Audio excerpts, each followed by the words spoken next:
Bonsoir à toutes et à tous, bienvenue dans Libre Ensemble, votre rendez-vous de la laïcité. Une autre politique drogue est possible, c'est le message que vont répéter des associations de terrain, des professeurs d'université, des citoyens dans quelques jours, le 26 juin, un peu partout dans le monde. Le 26 juin, c'est la journée mondiale d'action Support Don't Punish, soutenez, ne punissez plus. En Belgique, le secteur spécialisé en matière de drogue et d'addiction, mais aussi les associations de défense des droits humains, revendiquent l'arrêt des poursuites judiciaires et le droit à la santé pour tous. Ces associations dénoncent les discours et les politiques de guerre à la drogue, de guerre aux consommateurs qui se sont renforcées ces derniers mois et elles rappellent un autre modèle est possible. Libre Ensemble, Vinciane Colson, Jacques Nizin. Et pour en discuter, j'ai le plaisir d'accueillir en studio Charlotte Bomblette. Bonsoir. Bonsoir. Vous êtes chargée de projet et communication à Dune. Dune qui est donc un dispositif d'aide et de soins pour usagers et usagères de drogue en situation de précarité et qui se situe à Bruxelles. Alors à vos côtés, Jean-François Lenab. Bonsoir. Bonsoir. Vous êtes père aidant à la MAS, la maison d'accueil socio-sanitaire de Bruxelles. Vous avez été toxicomane vous-même, vous avez consommé pendant 20 ans et aujourd'hui vous travaillez avec ce public. Vous nous en parlerez dans un instant. Et enfin, Pablo Niquez, bonsoir. Bonsoir. Vous êtes chercheur en santé mentale et assuétude à l'UC Louvain. Vous travaillez aussi à Brussano et vous êtes le coordinateur adjoint de la cellule générale politique drogue. Alors, c'est cette cellule qui a publié la stratégie interfédérale 2024-2025 pour une politique globale et intégrée en matière de drogue. Alors, le titre est assez long, mais en gros, c'est effectivement une stratégie qui a été élaborée par toute une série d'acteurs, aussi bien universitaires que des acteurs politiques. Cette stratégie, elle est assez ambitieuse, en fait. Or, aujourd'hui, on a beaucoup d'associations de terrain qui ont l'impression que cette stratégie qui paraissait assez ambitieuse, qui se base sur des arguments de santé publique, notamment, cette stratégie, on s'assied un peu dessus, Pablo Niquez. Oui. Alors, dans un premier temps, déjà, il faut comprendre un peu le cadre d'élaboration de cette stratégie. La cellule générale de politique drogue, c'est un organe qui n'est pas très très connu, mais qui dépend de ce qu'on appelle la conférence interministérielle santé publique. Vous savez que la Belgique est un pays institutionnellement compliqué, donc il y a les compétences qui pourraient avoir quelque chose à dire en matière de politique de drogue se retrouvent à tous les niveaux de pouvoir, le fédéral, les régions, les communautés, et se retrouvent aussi dans plusieurs départements, la santé, la sécurité, l'intérieur, la justice, les douanes, le commerce. Si on met tout le monde ensemble, ça représente 26 départements différents. Donc la cellule a pour vocation de coordonner, dans la mesure du possible, ces différents acteurs. Et la stratégie émane donc d'un travail quand même de longue haleine, où on essaye de tenir compte des attentes, des sensibilités de tous ces départements politiques, mais aussi évidemment en y mettant de l'information académique, scientifique, de l'expérience des acteurs de terrain, de l'expérience, ce qu'on appelle le savoir expérientiel, donc des usagers, des pères aidants, etc. On essaye de tenir compte de tout ça. Ça donne un résultat qui, effectivement, moi je trouve que le résultat sur la table écrit est quand même un beau résultat parce que c'est beaucoup de choses qui sont souvent incompatibles ou contradictoires. Alors je ne dis pas que toutes les contradictions sont soulevées, mais on essaye de trouver des équilibres. Oui, avec effectivement, quand je disais une stratégie ambitieuse, le premier point déjà de cette stratégie, c'est promouvoir et protéger la santé et le bien-être. Ça veut dire que quand même la santé, la question de la santé publique arrive en premier, par exemple. Oui, donc il faut se souvenir que c'est officiellement la position des autorités belges depuis la note précédente qui encadrait les politiques en matière de drogue, qui date de 2001, donc qui a 25 ans. Il y avait il y avait eu un document en 2010 qui était une mise à jour du document de 2001, mais qui n'avait pas fondamentalement changé les choses. Mais les autorités belges admettent et reconnaissent que c'est avant tout une problématique de santé publique et considère que la répression, par exemple, doit être le dernier outil à utiliser pour gérer les politiques en matière de drogue. Mais alors, du coup, qu'est-ce qui peut expliquer que ces derniers mois, on a en fait ce volet répressif, on va en parler, on va le détailler un peu, mais ce volet répressif, on a l'impression quand même qu'il a pris beaucoup plus de place. Comment on peut l'expliquer par rapport, par exemple, à cette stratégie qui ne le mettait pas en premier, quoi ? Oui. Alors, comment on peut l'expliquer? La question peut être prise on peut la comprendre de différentes manières. Disons que de manière principale, la stratégie interfédérale en matière de drogue n'est pas un document contraignant. Donc il a beau émaner d'un consensus ou d'un compromis entre différents types d'acteurs, il n'est pas contraignant, il donne des lignes directrices et puis après les différents départements concernés continuent d'avoir toute leur autonomie pour prendre des décisions. L'autre élément qui vient expliquer cela, c'est qu'il y a eu dans les derniers temps des actes de violence importants. Sans doute que nous trouvons dans un contexte électoral, donc les acteurs politiques ont quand même envie de montrer à la population qu'ils font quelque chose. Mettre en place des actions répressives, c'est plus visible et plus immédiat que de mettre en place des stratégies de long terme. Donc je suppose que c'est ça qui explique que ces actions aient été prises, mais surtout, puisque la stratégie n'est pas contraignante, les acteurs ont la possibilité de prendre des décisions qu'ils souhaitent et on peut juste constater ce décalage que je constate aussi, mais qui est un fait. Ouais.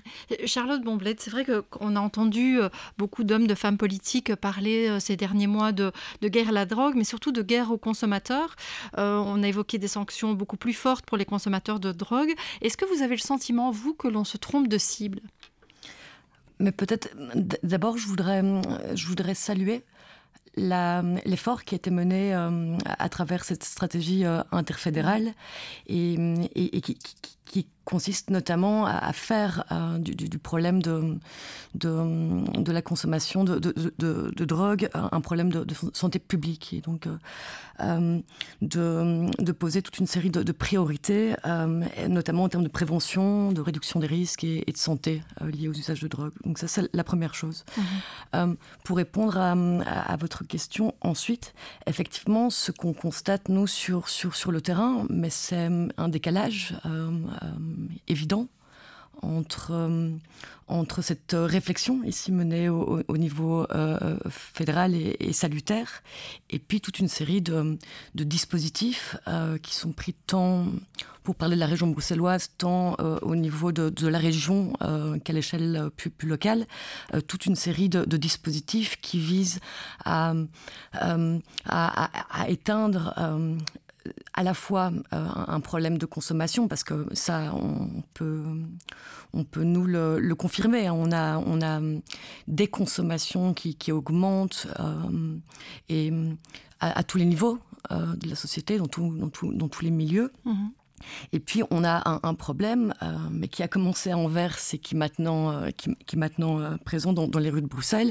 On a un problème lié à la montée du narcotrafic, aux violences que ce trafic génère. Et donc, on fait face vraiment à une situation d'urgence très, très, très importante, à la fois au niveau de la sécurité des personnes et à la fois au niveau de la santé de toutes les personnes de plus en plus nombreuses qui consomment des produits psychoactifs. Et donc, ce à quoi on assiste depuis un temps certain, effectivement, c'est la multiplication de mesures répressives qui non seulement n'ont aucune efficacité, mais on le voit ni sur la montée du narcotrafic, ni sur la montée des consommations. Donc des dispositifs qui sont non seulement inefficaces, mais que nous jugeons aussi acteurs risques de terrain, mais délétères. Et on constate que la situation ne cesse de s'aggraver, malgré tout ce qui est mis en place. Par exemple, il y a eu la politique des hotspots à Bruxelles. Donc c'est vrai que face à la violence, au trafic de drogue, la région bruxelloise a créé 15 zones de déploiement prioritaire, donc qu'ils appellent hotspots, avec plus de policiers. Et notamment, par exemple, la possibilité de saisir le matériel qui facilite l'usage de drogue. Et là, on a l'impression que c'est un peu le serpent qui se mord la queue, parce que dans la politique de réduction des risques, on distribue du matériel stérile, on considère que c'est un outil de santé publique, et puis après, on va retirer ce matériel, la police peut le retirer, quoi. Donc, c'est-à-dire que la stratégie que vous citez, qui l'approche par la réduction des risques liés à l'usage de drogue, c'est une stratégie qui a gagné, et mon collègue M. Niquès pourrait le confirmer, qui a gagné de par le monde une vraie légitimité. Mais parmi les fondamentaux de ces stratégies-là, vous l'avez cité, il y a ce dispositif de distribution de matériel stérile de consommation. Il faut bien resituer les choses et se dire que ce dispositif-là, alors c'est peut-être contre-intuitif, on entend parfois que distribuer, donner du matériel de consommation, c'est faciliter, voire encourager la consommation. Alors c'est non seulement faux, et puis c'est oublier que ce dispositif, le fait de donner à ceux qui en font la demande du matériel d'inhalation, mais en particulier d'injection de drogue, c'est ce qui a permis de nous sortir de l'épidémie du sida. Et ça, il faut le rappeler. Aujourd'hui, alors que des dispositifs comme celui pour lequel je travaille, l'ASBL Dune, sont mandatés et soutenus par toute une série de pouvoirs publics pour faire cette distribution de matériel, nos usagers, notre public, nous revient de plus en plus, et c'est le cas dans tout le secteur assuétude, notamment en région bruxelloise, nous reviennent avec une information que de plus en plus les forces policières, notamment, saisissent ce matériel qu'on nous mandate pour, saisissent, voire détruisent ce matériel. Et il faut bien se dire qu'une personne qui veut consommer des drogues, elle le fera. Elle le fera par tous les moyens. Sauf que si on ne leur donne pas du matériel propre, et je pense notamment très concrètement à des seringues stériles, elle risque de réutiliser. Et donc effectivement, là, on le voit, le serpent se mord la queue. Okay, ouais. Alors, Jean-François Launay, je disais en introduction, donc vous êtes père aidant à la MAS, donc la maison d'accueil socio-sanitaire de Bruxelles. Alors, est-ce que vous avez aussi constaté cette augmentation du volet répressif et quelles conséquences ça peut avoir sur les consommateurs de drogue que vous accompagnez à la MAS ? Il faut d'abord dire que les gens dont on s'occupe à la MAS c'est un public qui est vraiment très précarisé. On est au centre-ville, on n'est pas loin de la gare du Midi, on pourra en reparler d'ailleurs parce que ça a été également un point très important dans la politique, c'est que la politique voulait que la gare du Midi soit plus jolie, mieux fréquentée. Donc, comme toutes les gares, c'est toujours des endroits où tout le monde se croise.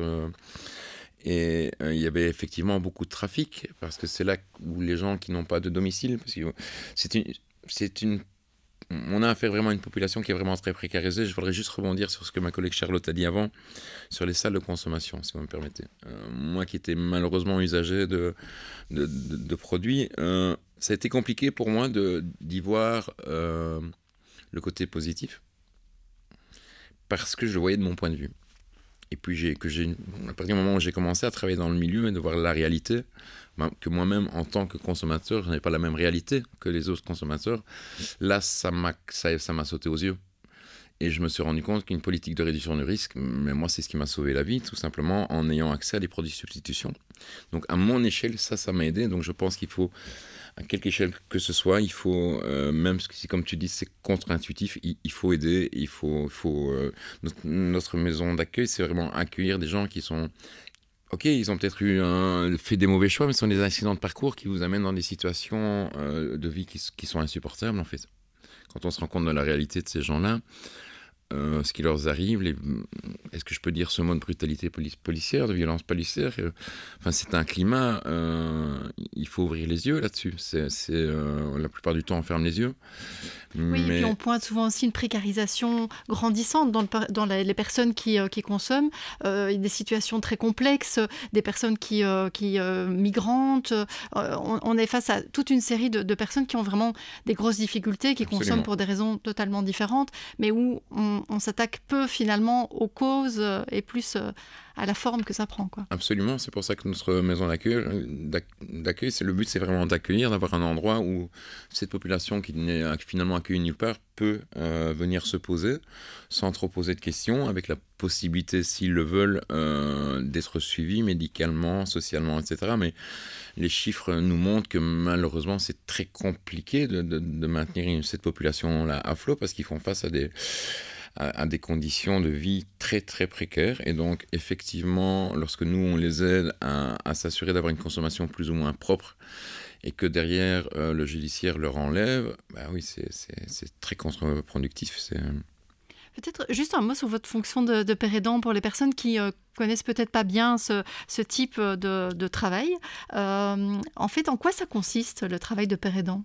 En quoi est-ce que c'est une particularité par rapport à d'autres personnes qui travaillent à MAS, par exemple ? Alors, la père aidant, c'est aider ses pairs, PAIR. Donc, le meilleur principe, ce sont les fraternités anonymes qui s'occupent des dépendances à l'alcool ou aux narcotiques, où là, en fait, on rencontre des gens qui ont la même situation de vie et qui souvent ont trouvé la façon de s'en sortir. Et donc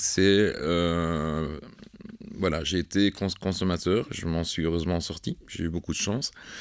Maintenant je travaille dans le social, j'ai eu un peu un job d'éducateur, mais avec la particularité de connaître les deux facettes, et le psychosocial, donc le fonctionnement d'une maison d'accueil socio-sanitaire, et le mode de fonctionnement des consommateurs de drogue. Il y a également une identification qui est plus facile entre les usagers et d'autres travailleurs sociaux, quoi. C'est vraiment une espèce de pierre d'achoppement. Oui, vous pouvez faire le lien aussi. Exactement. Lien. Voilà.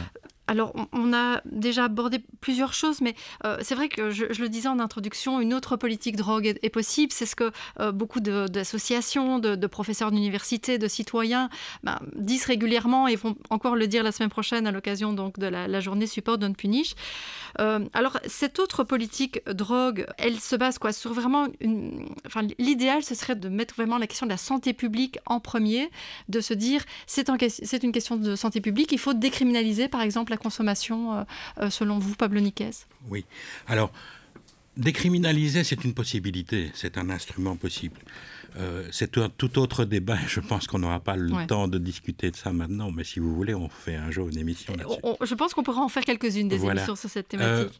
Disons que je vais m'en tenir un peu à la ligne conductrice de la fameuse stratégie dont on parlait tout à l'heure, qui ne nie pas qu'il y a besoin d'une certaine répression et qui ne nie évidemment pas qu'il y a besoin d'une politique de santé publique et de réduction de risques et de réinsertion sociale. Oui, et c'est vrai que quand on parlait de répression des narcotrafiquants, c'est ça. Je pense que là, tout le monde est assez d'accord pour dire que effectivement, on ne peut pas laisser cette violence s'installer. Mais donc c'est exactement à ça que je voulais en venir, c'est que quand on voit les phénomènes de violence qui ont eu lieu ces derniers temps, bien évidemment qu'aucun d'entre nous ici n'est en train de dire il faut laisser faire. Ça, c'est tout à fait logique. Maintenant, il faut être bien conscient que ces phénomènes de violence, ils ne sont pas propres à Anvers ou à Bruxelles. Ils ont pour l'instant lieu dans pas mal d'endroits dans le monde. C'est un commerce international. Les produits qui arrivent ici sont des produits qui n'arrivaient pas avant, mais qui avaient d'autres marchés et qui se déplacent. Donc, on est dans un contexte de trafic international, de grande criminalité. L'autre volet, c'est que les personnes qui sont des consommateurs, en tout cas ceux qui sont des consommateurs problématiques, et les produits dont on parle, quand même, on a une grande partie de consommateurs problématiques, ce sont des personnes qui ont des difficultés de vie, ce sont des personnes qui ont des problèmes de santé physique, de santé mentale, d'insertion sociale, de décrochage par rapport à leur culture d'origine. Bref, c'est ce que moi j'appelle la misère sociale. Et il y a malheureusement une rencontre entre les deux. Alors forcément, il faut les deux politiques. Il faut une politique de répression à l'encontre de la grande criminalité et il faut une politique de réinsertion sociale, d'accompagnement, de santé publique par rapport aux personnes qui sont les consommateurs. Là où on commet une grosse erreur, c'est de considérer qu'il y a une forme de continuité entre les deux. J'ai entendu encore récemment des personnes au niveau de la région bruxelloise dire que les consommateurs doivent se rendre compte qu'ils soutiennent le trafic international. Mais ils soutiennent le trafic international dans la mesure où ces produits sont illégaux. S'ils n'étaient pas illégaux, ils ne soutiendraient pas le trafic international. Donc on peut se poser la question de savoir où est la responsabilité dans cette histoire. Et donc une autre politique est possible, oui, au sens où, je dirais de manière résumée, parce que je sais qu'on n'a pas beaucoup de temps, s'il y avait moins de précarité sociale, s'il y avait moins d'isolement, d'isolement, de solitude, s'il y avait moins de décrochage culturel et sans doute moins de stigmatisation, de discrimination, je ne dis pas qu'il y aurait moins de consommation de drogue, mais il y aurait moins de problèmes avec la consommation de drogue. Et donc, si on veut limiter les problèmes qui sont liés aux consommations de drogue, il faut d'abord avoir une politique d'insertion sociale et de santé publique. Ça n'empêche qu'on peut, pendant ce temps-là, lutter contre la grande criminalité, mais notre arsenal juridique et nos forces de l'ordre sont armées pour faire face à cette grande criminalité qui n'a rien à voir avec les usagers par ailleurs. Oui, c'est vrai qu'on parlait tout à l'heure de la gare du Midi. On a quand même l'impression que quand on s'attaque à des consommateurs, c'est toujours quand même aux plus fragiles, aux plus précarisés, hein. Oui, d'ailleurs, Monsieur Nicaise m'enlève beaucoup de mots de la bouche. Effectivement, ce qu'on constate en termes de rapport aux produits stupéfiants dont on parle aujourd'hui, ce qu'on constate, c'est qu'il y a une inégalité de base, hein. Il y a des consommations, il faut pouvoir le rappeler aussi, qui sont plus ou moins problématiques. Là où elles sont plus problématiques, et surtout là où l'accès aux soins et à l'accompagnement est plus compliqué, c'est évidemment auprès des publics les plus fragilisés, les plus précarisés. Et c'est là que de nouveau des mesures répressives, vous citez les opérations autour de la gare du Midi, elles viennent encore plus, davantage encore renforcer ces inégalités-là, parce qu'elles s'attaquent à la partie immergée de l'iceberg. Hein. Si vraiment on veut réprimer les usages, mais intéressons-nous à toutes les personnes les moins exposées à la rue et qui alimentent aussi ce trafic international. Or, tout ce à quoi on assiste en région bruxelloise, c'est à des mesures qui visent indistinctement les personnes les plus fragiles, les plus précarisées, pour qui la consommation relève le plus souvent de l'automédication et pas de la récréation. C'est ça. Mais Jean-François Lenat, est-ce que vous avez le sentiment que une politique plus de décriminalisation de la consommation, comme ça peut exister au Portugal, avec des effets d'ailleurs plutôt positifs, hein, d'accompagnement des consommateurs plutôt que de décriminalisation, est-ce que c'est quelque chose qui aurait pu vous aider, vous, ou est-ce que vous avez le sentiment que ça pourrait aider des personnes que vous accompagnez aujourd'hui ? Il me semble que c'est le meilleur exemple qu'on a, en tout cas en Europe, de prise réelle par rapport à un vrai danger. Je me souviens que dans les années 80, j'étais pas encore consommateur à l'époque, mais le simple fait d'avoir des traces d'injection sur les bras pouvait vous conduire en prison.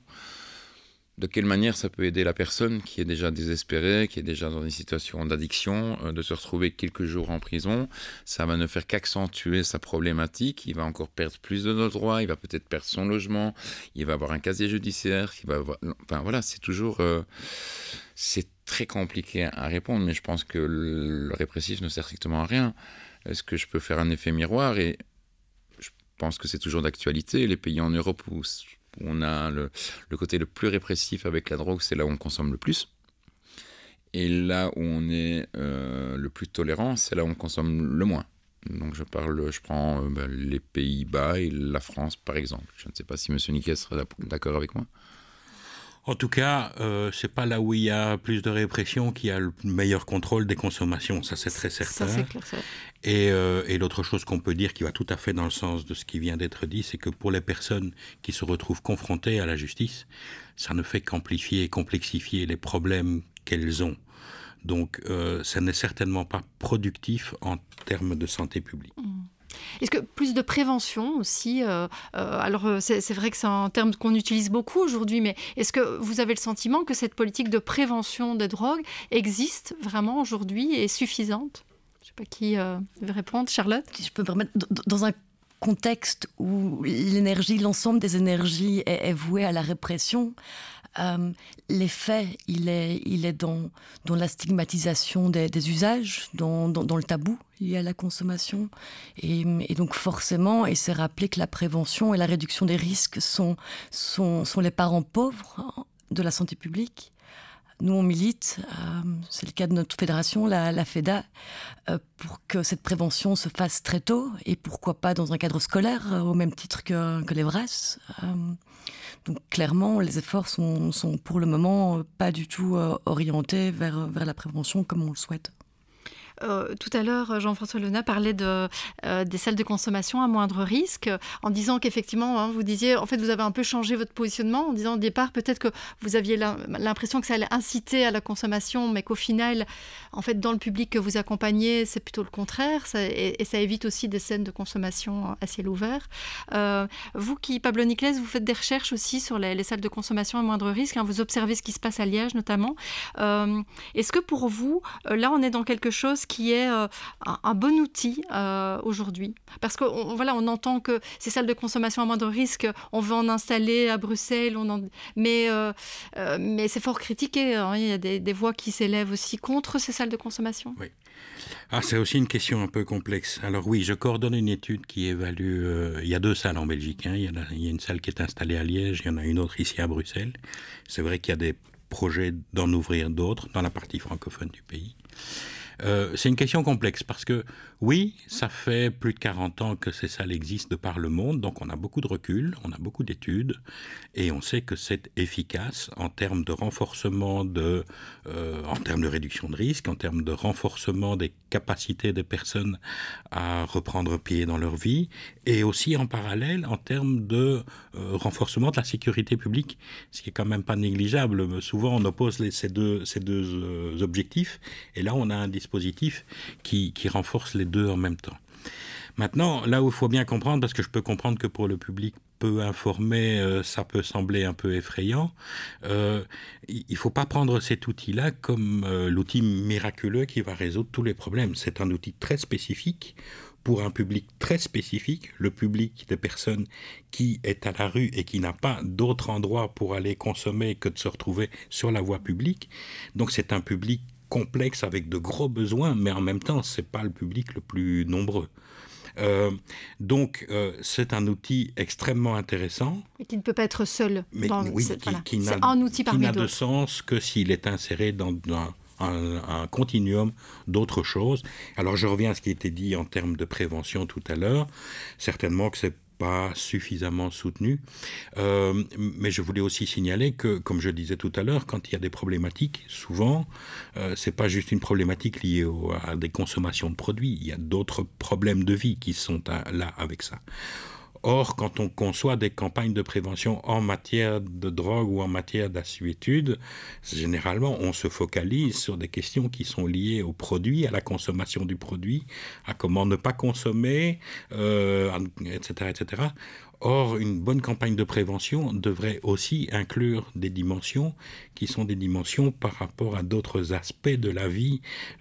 Il faut arrêter de se focaliser sur ces problèmes de substance qui ne sont jamais qu'un élément presque accessoire dans une problématique de santé publique qui est beaucoup plus large.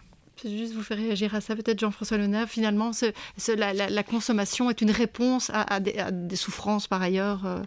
Bien souvent, oui, c'est cause et conséquence. C'est souvent la conséquence, la cause est ailleurs, effectivement. Oui. Quand ça s'insère dans le mode de vie de la personne, évidemment, ça vient prendre une place qui complexifie la situation. Donc, je ne suis pas en train de dire que la substance ne pose aucun problème, mais souvent, ce n'est pas la source. Et par conséquent, ne se focaliser que sur le problème de la substance, c'est passer à côté de l'essentiel. La consommation est symptomatique, quel que soit le produit. Ouais. L'apportera malheureusement d'autres conséquences néfastes parce que la personne... Mais c'est ça aussi, on est face aussi à un public qui, pour s'acheter sa dose, le rapport, si vous avez les moyens, vous pouvez bien manger. Ce n'est pas les moyens, vous allez au fast-food. Mais pour la drogue, c'est malheureusement un peu ça. Et donc, les gens qui sont en situation précaire n'ont pas accès non plus aux meilleurs produits. On a quand même beaucoup de problèmes suite à ça, collatéraux, parce de simples petites situations toutes simples peut devenir quelque chose de catastrophique quand vous vivez en rue, quoi. Il faut vraiment donc des lieux d'accueil pour continuer à essayer de maintenir ces gens-là à flot dans une politique de salubrité publique, quoi. Il faut absolument maintenir ça, quoi. Ouais, une politique de santé publique, j'ai l'impression que ça résume bien effectivement ce qu'on a dit ce soir. Alors, du coup, je vous rappelle juste que donc, si vous souhaitez apporter votre soutien à cet événement, donc Support Don't Punish, il y a un rendez-vous donc à la place de l'Albertine à Bruxelles à 16h ce mercredi 26 juin. Toutes les infos se trouvent donc sur le site supportdon'tpunish.be. Merci beaucoup à tous les trois. Effectivement, je pense qu'on pourrait faire 3-4 émissions sur cette question. On va continuer à en parler, mais pour ce soir, en tout cas, on va se quitter. Mais donc, merci Pablo Niquez, merci Charlotte Bomblet et merci Jean-François Lenat et une belle soirée à tous. Avec plaisir. Bonsoir. Bonsoir.